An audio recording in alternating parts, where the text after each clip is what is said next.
¡Globos! Mami, quiero uno de esos globos. Está bien. ¿Cuál quieres, niñita? ¿Este o este? Este. ¿Este? Mira. ¿Este? Mami, ¿qué son las Lourdes? ¿Mande? ¿Qué son las Lourdes? Lourdes, que no se te escape.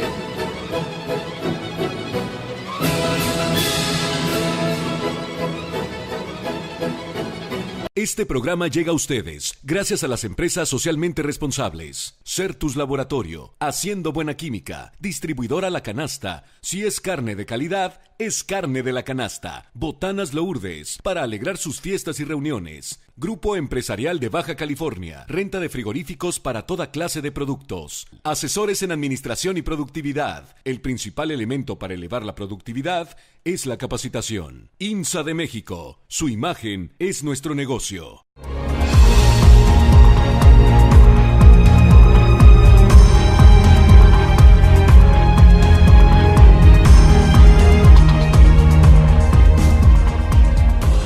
Muy buenas noches, amigos, continuamos en su programa de educación financiera y esta noche tenemos al maestro Domingo Ramos, que estamos platicando sobre un tema tan interesante sobre las perspectivas económicas 2017 y un factor muy importante en la economía global es nuestro famoso vecino aquí del norte de Estados Unidos, Donald Trump, donde cualquier comunicación que él haga a través de sus tweets que envía cada mañana, obviamente las finanzas globales y obviamente las particulares en nuestros hogares se ven afectadas por los comentarios que este personaje está haciendo a nivel mundial. Pero, maestro, ¿qué es lo que está pasando con Donald Trump? Sabemos que él es el presidente de los Estados Unidos, pero él, no porque a través de un tuit, de un comunicado, de una instrucción, se va a realizar en Estados Unidos. Estados Unidos es un país, al igual que México, de instituciones, usted lo mencionaba, tiene una cámara alta, una cámara baja. Lo que él proyecta, lo que él dice, tiene que pasar por un proceso legislativo. ¿Qué tan factible es que todo lo que está diciendo realmente se llegue a la práctica? Ya lo hemos visto en algunas notas periodísticas o por noticias, donde en cuestión migratoria se le detuvo. Él dijo, vamos a ciertos países, no vamos a permitir la entrada a Estados Unidos. Sin embargo, las instituciones, la Corte dijo, ¿sabes qué? No, sí se les va a permitir el acceso. Entonces, así como ese tema, hay otros. ¿Cómo lo ve? ¿Dónde estamos? Sí, mire, hay que recordar que Donald Trump representa en este caso a un poder, el poder ejecutivo, pero también hay un poder legislativo en Estados Unidos y un poder judicial. Y hay legisladores, cámara alta, cámara baja, como mencionamos. Aquí el efecto, lo que afectó realmente a la economía es el sentido de la especulación. Los famosos tweets, ¿verdad? Que decían, voy a poner un muro, voy a eliminarme el NAFTA o el TLC. Entonces, esto afectó de manera negativa a nuestro tipo de cambio peso-dólar. De repente el dólar se nos fue, ¿no? O el peso se depreció. Se puso nervioso. Se puso nervioso por la parte especulativa. Pero ¿qué vemos? A raíz del 2017, vemos que llegó un tope máximo y empieza a disminuir, alcanzando alrededor de los 17, 18 pesos. ¿Qué quiere decir esto? Bueno, que la especulación jugó un papel negativo contra nuestra moneda. Se nos fue el dólar.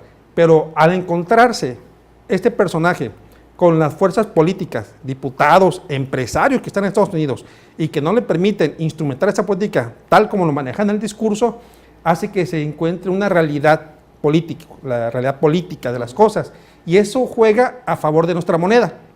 Así como la especulación jugó en contra, la realidad política juega a favor y ven que este personaje no puede instrumentar esa política porque se le dé su gana. Hay que recordar que, por ejemplo, en el caso del muro, que es una de las cosas que manejaba en su discurso o que maneja en su discurso, se estima que el muro costará entre 12,000 a 15,000 millones de dólares.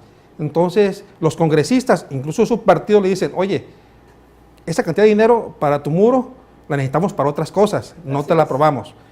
El hecho de, voy a salirme del TLC, sí, pero hay reglas internacionales, porque el Tratado de Libre Comercio no se hace entre personas, claro, se hace entre países, y hay órganos internacionales como la Organización Mundial de Comercio que tienen sus lineamientos bien establecidos, y te dice, ok, ¿quieres salirte? Hay un periodo de gracia, fijas tus tasas de aranceles durante tanto tiempo hasta que logres salirte, es decir, no es de la noche a la mañana.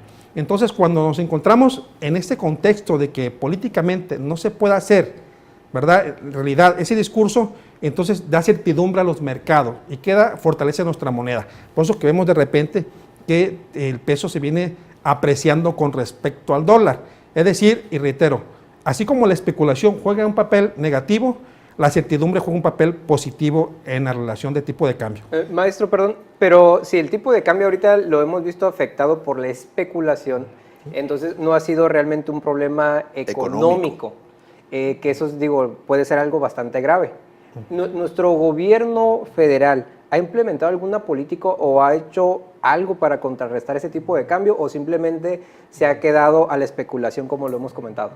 Bueno, aquí hay que recordar que esos son factores externos, Donald Trump, el tipo de precio, el precio del crudo, del petróleo, ¿no? Petróleo. Entonces, esos son factores externos que no dominamos, pero los factores internos que corresponden a la política propia, que sí tenemos instrumentos para manejarla, pues sí son cosas que nos responsabilizan a nosotros como país, ¿no? Así es. Un ejemplo de ello es el tema de la inflación, el manejo de la inflación.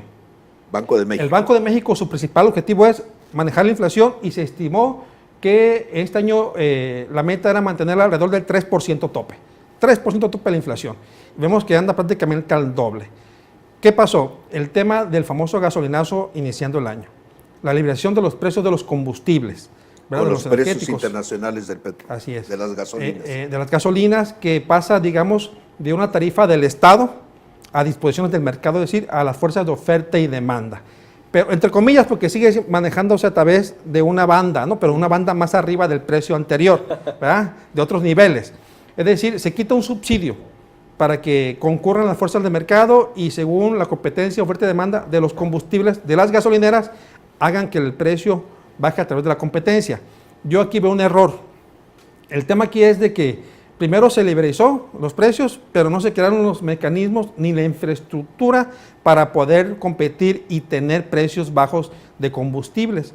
Vemos el tema de los chicocoleros, estos que roban gasolina, vemos el tema de la inseguridad, vemos el tema de que no tenemos las refinerías suficientes para proveer internamente, vemos el tema de que importamos casi el 50% de la gasolina de Estados Unidos a nuestro país y bajo ese escenario tú liberas los precios, eliminas subsidios y ¿qué pasa? Se nos eleva totalmente el combustible, que es un factor de consumo muy importante, pero sobre todo de producción. ¿Por qué? Porque a través de los combustibles, más allá del consumirlo para llevar a nuestros hijos a la escuela, a ir a trabajar y demás, muchas empresas y los que producen... Es un costo de producción. Es un insumo. Claro, es un insumo. Y ese insumo y ese costo que se eleva de producción, se lo trasladamos al precio final del consumidor final. Entonces, ¿qué generamos? Una esfera inflacionaria. De tal manera que tengamos ahorita la tasa de inflación media al doble de lo que se pretendía al inicio del año. Y eso sí es un error de política pública. ¿Por qué? Porque si el objetivo es mantener la inflación baja y mueves instrumentos, liberas gasolina y sabes que esto se va a generar inflación, pues ya es un error propio. Que si le sumas a esto al factor externo, que no pues, nos está ayudando. No nos ayuda, entonces ahora sí que se junta el hambre con las ganas de comer, algo así, ¿no? O sea, por un lado se liberan los precios de la gasolina, pero no hay una infraestructura que permita sustituir la infraestructura de Pemex. Así es. Es la única que existe. Así y es. vemos que es una infraestructura que constantemente le están agujereando los ductos para robarles la gasolina, robárnosla a los ciudadanos, robárnosla a los mexicanos. Así es, y sobre todo que el combustible es un motor muy importante para la economía nacional y que todos de una u otra forma tenemos relación con ese insumo. Entonces, al no tener las condiciones, la infraestructura ni las condiciones para poder generar esa competencia, que a final de cuentas es lo que se busca, que empresas vengan nacionales e internacionales del sector combustible, del sector gasolinas, vengan a concurrir a nuestro país y que esa competencia haga que el precio disminuya, pues es un error porque no tenemos las condiciones para que esas empresas vengan. Ahora sí que empezamos por el final.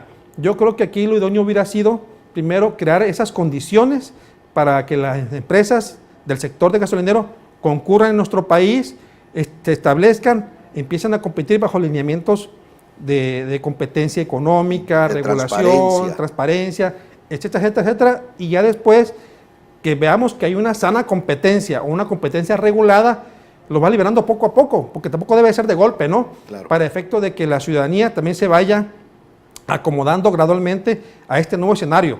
hay que recordar que el tema de los combustibles lo determinó el Estado, lo determinó toda la vida. Entonces es un cambio, pasar del Estado al mercado, es un cambio radical. ¿Y qué pasa? Si lo haces de manera brutal, de golpe, vimos las manifestaciones que vimos al principio de año, ¿no? Así es. Es que el subsidio en nuestro país ha sido como un biberón al niño. Así es. Y el de la noche a la mañana le quita el biberón, pues el niño empieza a llorar, a reclamar, y tiene que haber un proceso de educación, de preparación, para que no se resienta tanto. Pero hay un punto que mencionaste muy interesante. México, con motivo del Telecán, ha adquirido una cultura exportadora.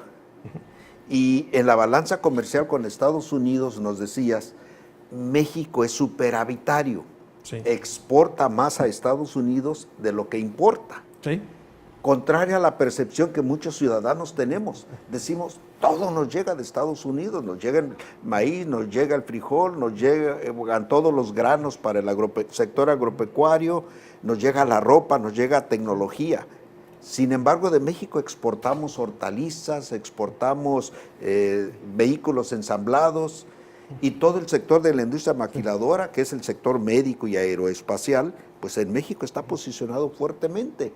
Ese punto yo creo que es bueno, porque México tiene una cultura de exportador que se ha creado a raíz del Telecán. Esa es una fortaleza. Sí. Y ahora que Donald Trump amenaza con que debe renegociarse el Telecán, pues, ¿cuál es la expectativa que como mexicanos debemos tener? Sí, aquí hay que hacer una precisión, contador. Si bien es cierto, nosotros tenemos un superávit en la relación comercial México-Estados Unidos, es decir, comentaba yo, son 59 mil millones de dólares al cierre de 2016. Sí, México exporta más de lo que importa de Estados Unidos, pero en la balanza comercial tenemos un déficit, es decir, sumando todas las importaciones con nuestras exportaciones, tenemos más importaciones. Es decir, tenemos un déficit comercial, pero con respecto a Estados Unidos somos superavitarios. Entonces, ¿qué hay que ver aquí? Hay que analizar el contexto de cuando se firmó hace 20 y tantos años el Tratado de Libre Comercio. Fue en el 94, por ahí, si mal no recuerdo. El contexto y las circunstancias totalmente diferentes. No había internet, ¿verdad? No había muchas cosas que ahora están. Estamos ahorita inmersos, digamos, en una cuarta revolución industrial, sí, ¿verdad? Entonces, ese tipo de situaciones hay que atenderse en el Tratado de Libre Comercio. Ya cambió el país, el mundo cambió hace 20 y tantos años. Exactamente. Estimado Domingo, nos vamos a ir a un corte comercial con esa frase que me encantó, donde recuerdo un libro que mencionaba, entendemos la situación, pero lo que no entendemos es que la situación acaba de cambiar. Así es. Entonces nos vamos a ir con eso a un corte comercial y amigos, recuerden que se pueden comunicar con nosotros a través del correo pef@peftv.mx. Continúen con nosotros.